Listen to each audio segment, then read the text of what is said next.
Hello प्यारे साथियों, एक नए वीडियो में आप सभी का स्वागत है। आज के इस वीडियो में हम बात करने वाले हैं उत्तर प्रदेश बीएड महात्मा गांधी यूनिवर्सिटी के इस किताब के बारे में।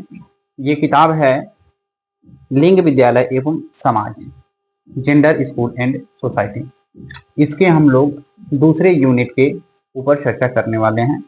दूसरा यूनिट का नाम हम लोग देखें तो जो दूसरा यूनिट है उसका नाम है लिंग भूमिकाएं एवं लिंग असमानताएं, gender role and gender inequality. इसमें हम लोग देखते हैं कि टोटल 10 टॉपिक दिए गए हैं। 10 टॉपिक को हमने 9 वीडियो में कवर किया है।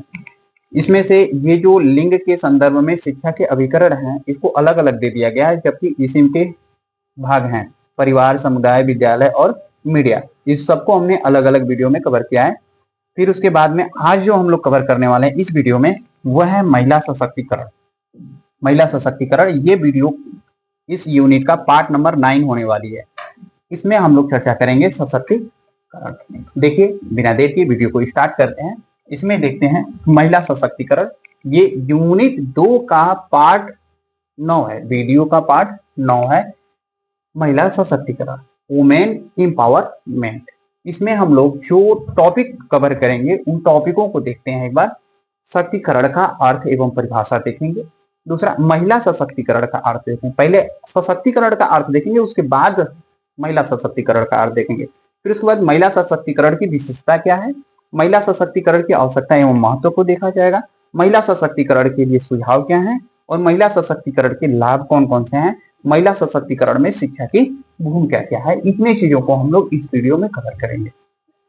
यहाँ पर टोटल 7 टॉपिक हैं, तो 7 को कवर करने में थोड़ा वीडियो थोड़ी सी लंबी होगी, ज्यादा लंबी नहीं होगी, थोड़ी सी लंबी होगी, तो आप धैर्य बनाकर रखे रहिए। सबसे पहले हम लोग देखते हैं सशक्तिकरण का अर्थ।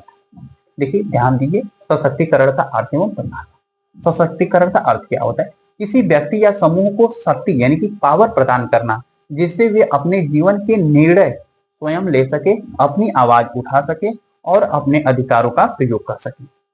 किसी भी व्यक्ति को शक्ति बढ़ा देना यानी कि उसके अंदर पावर को बढ़ाना, जिसके कारण वह क्या कर सके, अपने जीवन के निर्णय स्वयं ले सके।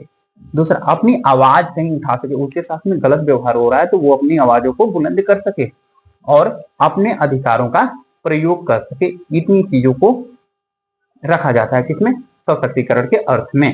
इसकी परिभाषा देखें संक्षेप में, तो यह वह प्रक्रिया है जिसके द्वारा व्यक्ति या समूह अपनी क्षमता को पहचानते हैं और अपनी परिस्थितियों को बढ़ाने के लिए सशक्त होते हैं, यानी कि अपने ही अंदर छिपी शक्ति को बाहर निकालते हैं।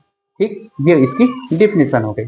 उसके बाद में हम लोग आगे बढ़ेंगे तो दूसरी टॉपिक हम लोग को देखने को मिलेगी, महिला सशक्तिकरण का अर्थ।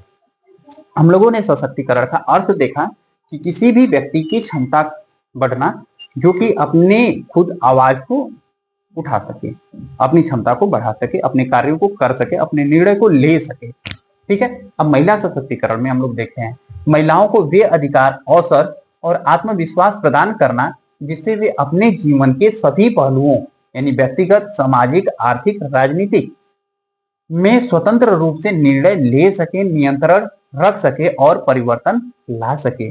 महिला सशक्तिकरण का अर्थ क्या है कि महिलाओं को वे अधिकार, अवसर और आत्मविश्वास प्रदान करना जिससे कि वे अपने जीवन के सभी पहलुओं में स्वतंत्र रूप से निर्णय ले सके, नियंत्रण यानी कंट्रोल रख सके और परिवर्तन यानी कि चेंज ला सके। क्या क्या कर सके, निर्णय ले सके, निर्णय कहते हैं नियंत्रण, कंट्रोल कर सके, और परिवर्तन मतलब कि चेंज कर सके, और निर्णय लेना यानी कि निर्णय ले सके। इतनी चीजों को कर सके वो। ठीक, तो इतना चीजें करने के लिए महिलाओं को जब शक्ति दे दी जाती है तो उसे कहते हैं महिला सशक्तिकरण। अगला मुख्य विचार है महिलाओं को अपनी महिलाओं को अपनी नियति का निर्माता बनना क्या कहलाता है, महिला सशक्तिकरण कहलाता है। ठीक है, उसके आगे हम लोग चलेंगे। तीसरी टॉपिक है महिला सशक्तिकरण की विशेषता। महिला सशक्तिकरण की विशेषता यानी कि महिला सशक्तिकरण जब आता है तो उसमें क्या, महिला में क्या परिवर्तन देखने को मिलता है। विशेषता है आत्मविश्वास में वृद्धि होती है, स्वयं की क्षमता पर उसको विश्वास होने लगता है, हाँ मैं कर सकती हूँ, मुझे कोई गलत नजर से नहीं देख सकता, यानी उसके अंदर ये क्षमता आ जाती है। दूसरा, निर्णय लेने की क्षमता। तीसरा, आर्थिक स्वतंत्रता। निर्णय लेने की क्षमता देखिए, अपने जीवन में जुड़े निर्णय वह स्वयं ले सकती है। आर्थिक स्वतंत्रता, आय अर्जित करना और उस पर नियंत्रण रखना। अगला, सामाजिक जागरूकता, अपने अधिकारों और समाज के बारे में जागरूकता फैलाती है या जान जाती है। उसके बाद राजनीतिक भागीदारी, निर्णय लेने की प्रक्रियाओं में सक्रिय रूप से भाग लेना, राजनीतिक भागीदारी। उसके बाद सुरक्षा, हिंसा और भेदभाव से मुक्त हो सकती है। उसके बाद शिक्षा और स्वास्थ्य तक पहुंच, यानी कि इन महत्वपूर्ण सेवाओं का वो लाभ उठा सकती है। तो ये है महिला सशक्तिकरण का विशेषता।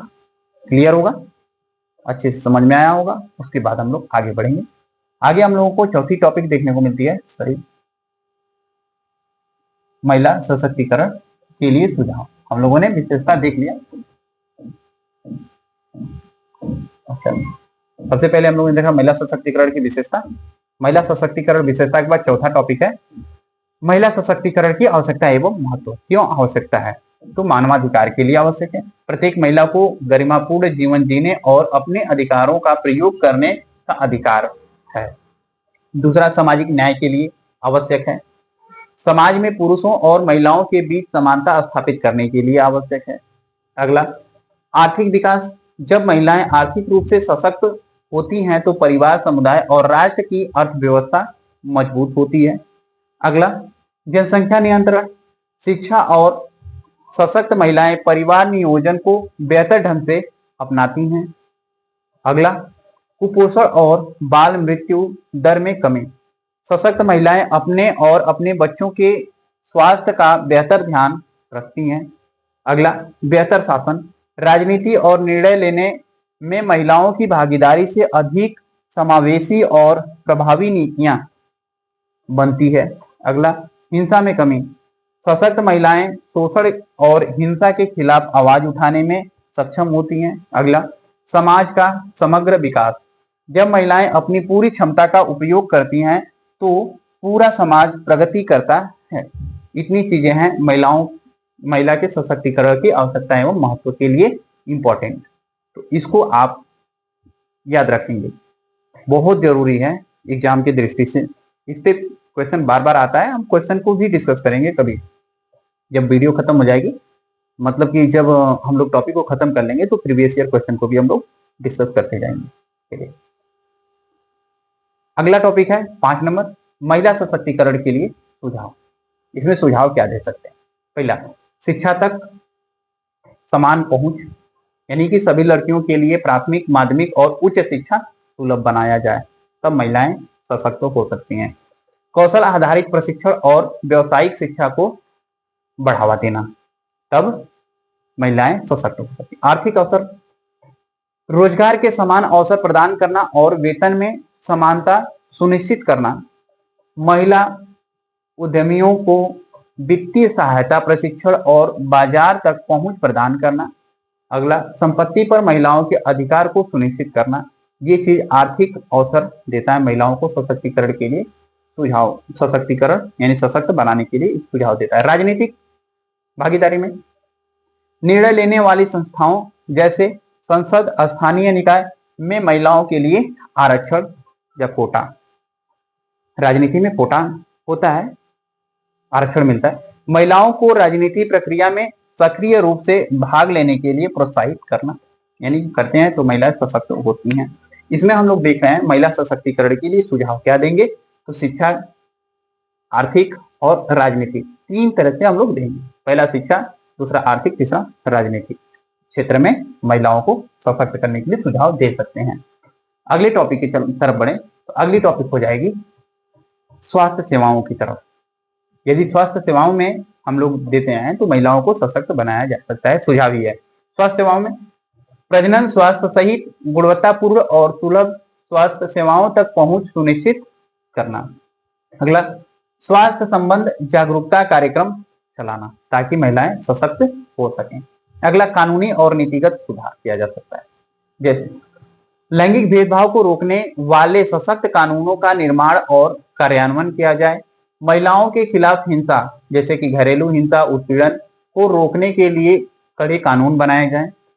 समानता को बढ़ावा देने वाली नीतियों को बढ़ावा देना चाहिए ताकि महिलाएं सशक्त हो सकें। अगला, सामाजिक दृष्टिकोण में बदलाव लाना चाहिए जिसके कारण महिलाएं सशक्त हो सकती हैं। ये सुझाव दे रहे हैं। लिंग रूढ़ियों को चुनौती देने के लिए जागरूकता अभियान चलाना चाहिए। मीडिया को महिलाओं का सकारात्मक और संतुलन चित्रण करने के लिए प्रोत्साहित करना चाहिए। पुरुषों को लैंगिक समानता के समर्थन के रूप में शामिल करना चाहिए। अगला, सुरक्षा के क्षेत्र में देखिए, सार्वजनिक स्थानों और कार्यस्थलों पर महिलाओं के लिए सुरक्षित वातावरण बनाना चाहिए। महिला हेल्पलाइन और सहायता समूहों को मजबूत करना चाहिए। इस तरीके से महिला सशक्त हो सकती हैं, यानी कि महिला सशक्तिकरण को बढ़ावा दिया जा सकता है। अगले टॉपिक की तरफ चलते हैं। अगला topic, advantage of women empowerment, यानी कि इसके जो एडवांटेज लाभ हैं, महिला सशक्तिकरण के लाभ, एडवांटेज कौन है, अब इसको हम लोग देखते हैं। महिला सशक्तिकरण के लाभ को, एडवांटेज मतलब लाभ होता है, ऊपर का नहीं दिख रहा है, कोई बात नहीं, हम बोल दे रहे हैं, नोट कर लीजिए। एडवांटेज ऑफ वुमेन एम्पावरमेंट यानी कि महिला सशक्तिकरण के लाभ। इसमें देखते हैं पहला, समग्र राष्ट्रीय विकास। समग्र राष्ट्रीय विकास, आर्थिक वृद्धि होती है, बेहतर मानव संसाधन होता है। आर्थिक वृद्धि में देखें, महिलाएं श्रम शक्ति में योगदान करती हैं जिससे जीडीपी बढ़ती है। समग्र राष्ट्रीय विकास में देख रहे हैं, समग्र राष्ट्रीय विकास यानी कि जीडीपी में हम लोग देख रहे हैं कि आर्थिक रूप से वृद्धि होती है यदि महिलाएं योगदान देती हैं। तब बेहतर मानव संसाधन होता है, जब महिलाएं शिक्षित और स्वस्थ होती हैं तो वे समाज के लिए अधिक उपयोगी बनती हैं। लाभ में देखें, पहला समग्र राष्ट्रीय विकास होता है, दूसरा कुटुंब और समाज में सुधार होता है। पहला समग्र राष्ट्रीय विकास होता है, दूसरा कुटुंब और समाज में सुधार होता है। देखें, बच्चों के बेहतर भविष्य, पहला बच्चों के बेहतर भविष्य के लिए सशक्त माएं, मतलब जो मां होती हैं, अपने बच्चों की शिक्षा और स्वास्थ्य पर अधिक ध्यान देती हैं। गरीबी में कमी आती है, यदि महिलाएं शिक्षित हों, सशक्तिकरण हो महिलाओं का होता है तो गरीबी में कमी आता है। महिलाएं आय का एक महत्वपूर्ण स्रोत बनकर परिवार को गरीबी से बाहर निकालने में मदद करती हैं। स्वास्थ्य और पोषण में सुधार लाती हैं, परिवार के स्वास्थ्य और पोषण के स्तर में वृद्धि होती है। ये चीज हम लोग देखें क्या, तो महिला सशक्तिकरण के लाभ। आगे है, आगे देख रहे हैं लाभ में ही सामाजिक प्रगति होती है।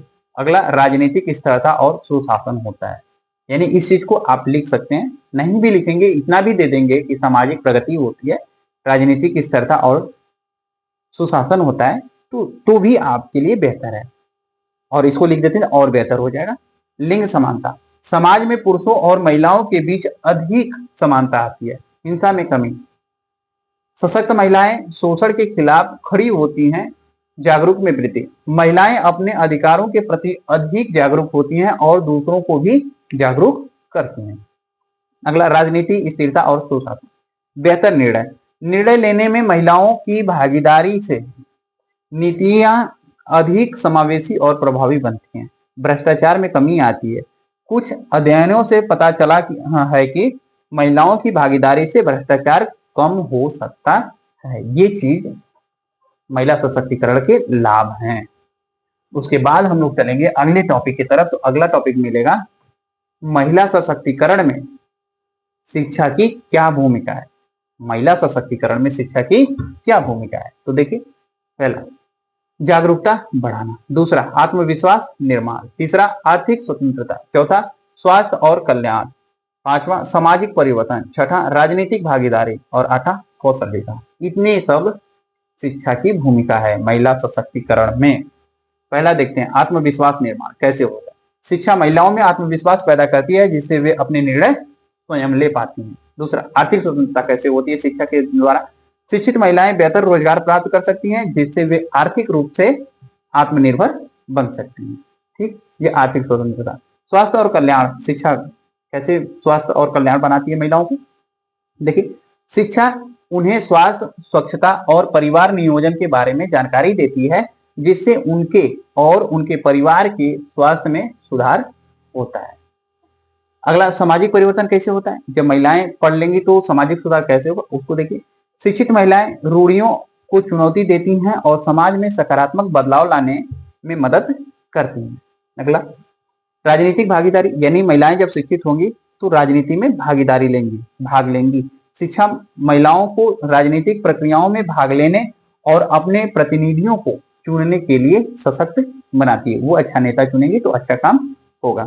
अगला, कौशल विकास, शिक्षा और प्रशिक्षण महिलाओं को नए कौशल सीखने और अपनी क्षमता का विस्तार करने में मदद करते हैं। इतनी चीज है महिला सशक्तिकरण में शिक्षा की भूमिका। तो शिक्षा महिलाओं के सशक्तिकरण के लिए बहुत आवश्यक है। ठीक है, तो इतनी चीज आप देखें क्या, ये महिला सशक्तिकरण से संबंधित टॉपिक। हमने कहा था कि ये वीडियो थोड़ी लंबी होगी, कोई बात नहीं, ये महिला सशक्तिकरण को भी हम लोगों ने इसमें कवर कर लिया। सो अब यूनिट 2 पूरी तरह से समाप्त होती है। इसमें हम लोग महिला सशक्तिकरण में हम लोगों ने देखा था सशक्तिकरण का क्या अर्थ होता है, सशक्तिकरण का परिभाषा क्या होता है, महिला सशक्तिकरण का क्या अर्थ होता है, महिला सशक्तिकरण की विशेषता क्या होती है, महिला सशक्तिकरण की आवश्यकता एवं महत्व को हमने देखा, महिला सशक्तिकरण के लिए सुझाव देखा और महिला सशक्तिकरण के लिए लाभ देखा, महिला सशक्तिकरण में शिक्षा की भूमिका को देखा। इतनी चीजों को हम लोगों ने महिला सशक्तिकरण के वीडियो में देखा। सो उम्मीद करते हैं कि आपको अच्छी तरीके से समझ में आया होगा, और आपको यदि नोट्स चाहिए पीडीएफ के रूप में तो आप कमेंट के माध्यम से बता सकते हैं, आपको दे दिया जाएगा notes. So thank you for watching this video.